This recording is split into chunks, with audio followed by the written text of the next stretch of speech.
नमस्कार विद्यार्थी मित्रांनो, स्वागत आहे तुम्हा सर्वांचं अभ्यास गुरु या चॅनलवर.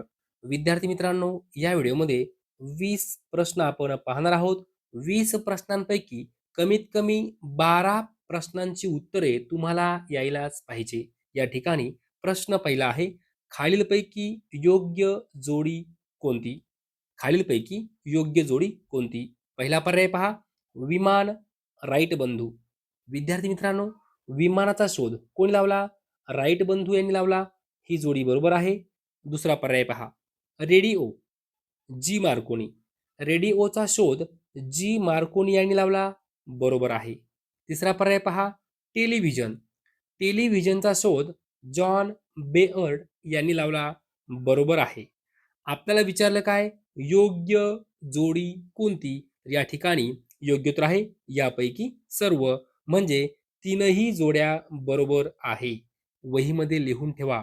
विमानाचा शोध राईट बंधू, रेडिओचा शोध जी मार्कोनी, टेलिव्हिजनचा शोध जॉन बेअर्ड यांनी लावला. ओके विद्यार्थी मित्रांनो, टेलिव्हिजनचा शोध कोणी लावला हे लक्षात कसं ठेवायचं मी तुम्हाला एक ट्रिक सांगतो. पहा, टेलिव्हिजन शेवटी काय आहे? जन. जन जन जॉन जन जॉन जॉन बेअर्ड असं लक्षात ठेवायचं आहे. टेलिव्हिजन शेवटी जन जन जॉन असं लक्षात ठेवायचं, जॉन बेअर्ड. ओके, पुढील प्रश्न पहा, सिंधुदुर्ग जिल्हा महाराष्ट्राच्या कोणत्या दिशेला आहे? विद्यार्थी मित्रांनो, पर्याय पहा, व्हिडिओ पॉज करा, उत्तर मनामध्ये ठेवा, नंतर पुढचा व्हिडिओ पहा, म्हणजे तुम्हाला समजेल तुमचं उत्तर बरोबर आहे की चुकीचं आहे. सिंधुदुर्ग जिल्हा महाराष्ट्राच्या कोणत्या दिशेला आहे? योग्य उत्तर आहे नैऋत्य दिशा. नैऋत्य दिशा. विद्यार्थी मित्रांनो, आता या ठिकाणी समजा हा झाला आपला महाराष्ट्राचा नकाशा. समजा ओके, हा आहे आपला महाराष्ट्राचा नकाशा. मग ही दिशा कोणती आहे? आग्नेय. ही दिशा आहे वायव्य. ही दिशा आहे नैऋत्य आणि ही आहे ईशान्य. आग्नेय, वायव्य, नैऋत्य, ईशान्य. या ठिकाणी आपला सिंधुदुर्ग जिल्हा आहे. कुठे? नैऋत्येला. कुठे? नैऋत्येला. ओके, पुढील प्रश्न पहा, जागतिक बालिका दिन कधी असतो?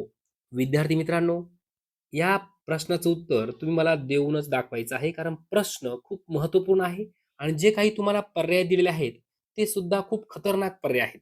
पहा, जागतिक बालिका दिन कधी असतो? तर या ठिकाणी योग्य उत्तर आहे 11 ऑक्टोबर. जागतिक बालिका दिन. विद्यार्थी मित्रांनो, मग जागतिक बालिका दिन 11 ऑक्टोबर आहे, तर राष्ट्रीय बालिका दिन कधी असतो? आपल्याला माहिती पाहिजे. राष्ट्रीय बालिका दिन कधी असतो? तर 24 जानेवारी. लक्षात ठेवा, जागतिक बालिका दिन जर विचारलं तर 11 ऑक्टोबर आणि राष्ट्रीय बालिका दिन जर विचारलं तर 24 जानेवारी. विद्यार्थी मित्रांनो, या ठिकाणी 3 नंबरचा पर्याय पहा, 8 मार्च. काय असतो? 8 मार्च असतो जागतिक महिला दिन. लक्षात ठेवा, 8 मार्च जागतिक महिला दिन. हा प्रश्न 30 वेळापेक्षाही जास्त वेळा पोलीस भरती, तलाठी भरती, वनरक्षक भरती, आरोग्य भरतीमध्ये विचारला गेला आहे. जागतिक महिला दिन 8 मार्च. विद्यार्थी मित्रांनो, या ठिकाणी पहिला पर्याय आहे 3 जानेवारी. मग 3 जानेवारी काय असतो? तर 3 जानेवारी असतो महिला मुक्ती दिन. लक्षात ठेवा, महिला मुक्ती दिन. या ठिकाणी तुम्हाला चारही पर्याय महिला आणि बालिका यांच्याशी संबंधित आहे. 100% कन्फ्यूज होणार.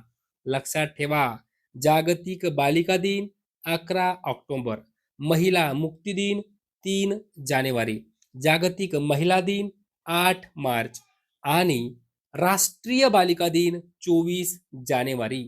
लक्षात ठेवा, 100% या ठिकाणी कन्फ्यूज होऊ शकतं. पुढील प्रश्न पहा, 1856 साली विधवा पुनर्विवाह कायदा संमत करून घेण्यासाठी कोणी प्रयत्न केले?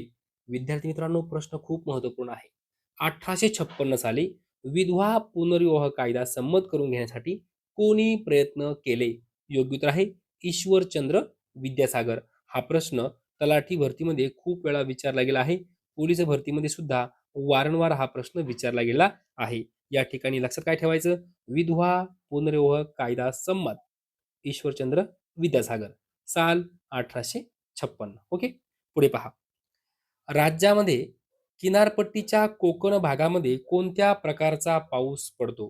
कोणत्या प्रकारचा पाऊस पडतो? तर प्रतिरोध प्रकारचा पाऊस पडतो. हा प्रश्न 10 वेळापेक्षाही जास्त वेळा पोलीस भरती, तलाठी भरती, वनरक्षक भरतीमध्ये विचारला गेला आहे. राज्यामध्ये किनारपट्टीच्या कोकण भागामध्ये कोणत्या प्रकारचा पाऊस पडतो? तर प्रतिरोध प्रकारचा पाऊस पडतो. पुढील प्रश्न पहा. नारायण श्रीपाद राजहंस हे प्रसिद्ध मराठी अभिनेते आणि गायक डॅश डॅश या नावाने परिचित आहे. कोणत्या नावाने परिचित आहे? पर्याय पहा.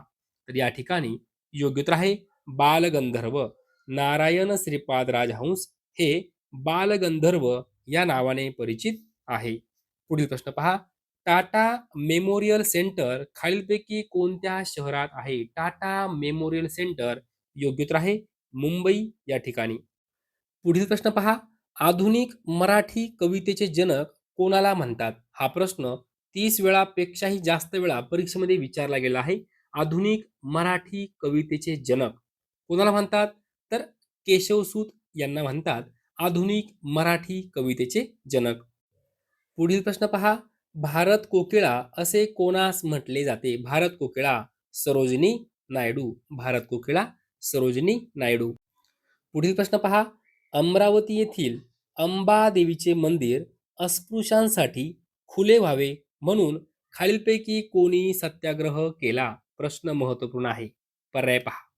तर या ठिकाणी योग्य उत्तर आहे डॉक्टर पंजाबराव देशमुख. डॉक्टर पंजाबराव देशमुख यांनी अमरावती येथील अंबादेवीचे मंदिर अस्पृश्यांसाठी खुले व्हावे म्हणून सत्याग्रह केला होता. विद्यार्थी मित्रांनो, असा सुद्धा प्रश्न विचारला गेला आहे. अंबादेवीचे मंदिर खालीलपैकी कोणत्या जिल्ह्यात आहे? तर अमरावती जिल्ह्यात आहे. लक्षात ठेवा अमरावती. ओके. पुढचा प्रश्न पहा. बॉम्बे असोसिएशन या संघटनेची स्थापना कोणी केली? हा प्रश्न 50 वेळापेक्षाही जास्त वेळा पोलीस भरती, तलाठी भरती, वनरक्षक भरतीमध्ये विचारला गेला आहे. बॉम्बे असोसिएशन जगन्नाथ शंकर शेठ यांनी या संघटनेची स्थापना केली. बॉम्बे असोसिएशन जगन्नाथ शंकर शेठ. पुढचा प्रश्न पहा. छत्रपती राजर्षी शाहू महाराजांनी अस्पृश्य विद्यार्थ्यांसाठी कोणते वसतिगृह सुरू केले? लगेच उत्तर यायला पाहिजे. मिस क्लार्क वसतिगृह. छत्रपती राजर्षी शाहू महाराजांनी अस्पृश्य विद्यार्थ्यांसाठी मिस क्लार्क वसतिगृह सुरू केले. पुढे पहा. माथेरान, म्हैसमाळ व गगनबावडा हे महाराष्ट्रातील डॅश डॅश आहेत. काय आहेत? तर माथेरान काय आहे? थंड हवेचं ठिकाण आहे. म्हैसमाळ काय आहे? थंड हवेचं ठिकाण आहे. गगनबावडा काय आहे? थंड हवेचं ठिकाण आहे. ओके. प्रश्न सोपा आहे. माथेरान, म्हैसमाळ, गगनबावडा थंड हवेचं ठिकाण आहे. पुढचा प्रश्न. द्रव पदार्थाचे विशिष्ट गुरुत्व मोजण्यासाठी खालीलपैकी कोणते उपकरण वापरले जाते? तर हायड्रोमीटर. द्रव पदार्थाचे विशिष्ट गुरुत्व मोजण्यासाठी हायड्रोमीटर हे उपकरण वापरले जाते. भाऊ महाजन यांचे संपूर्ण नाव काय आहे? काय नाव आहे भाऊ महाजन? म्हणजे त्यांचं पूर्ण नाव काय आहे? तर गोविंद विठ्ठल कुंटे म्हणजेच कोण? भाऊ महाजन. भाऊ महाजन गोविंद विठ्ठल कुंटे. पुढे पहा. पुणे ते सातारा यांच्या दरम्यान कोणता घाट लागतो? कोणता घाट लागतो? तर खंबाटकी घाट लागतो. कोणता घाट? पुणे सातारा खंबाटकी घाट. पुढे पहा. उच्च न्यायालयात न्यायाधीश म्हणून नियुक्त होण्यासाठी वकिलाचा किमान किती वर्षाचा अनुभव आवश्यक आहे? तर 10 वर्ष. किती वर्ष? 10 वर्ष. पुढे पहा. सागरमाथा नावाने हिमालयाच्या कुशीतील निसर्गरम्य वनोद्यान खालीलपैकी कोठे आहे? कोठे आहे? तर नेपाळ या ठिकाणी आहे. सागरमाथा नावाने हिमालयाच्या कुशीतील निसर्गरम्य वनोद्यान नेपाळ या ठिकाणी आहे. पुढे पहा. महाराष्ट्र राज्यामध्ये विधिमंडळ कशा प्रकारचे आहे? कशा प्रकारचं आहे? लगेच उतरायला पाहिजे. द्विगृही. कसं आहे? द्विगृही. विद्यार्थी मित्रांनो, अशा प्रकारे या व्हिडिओमध्ये एकूण 20 प्रश्न आपण पाहिलेले आहेत.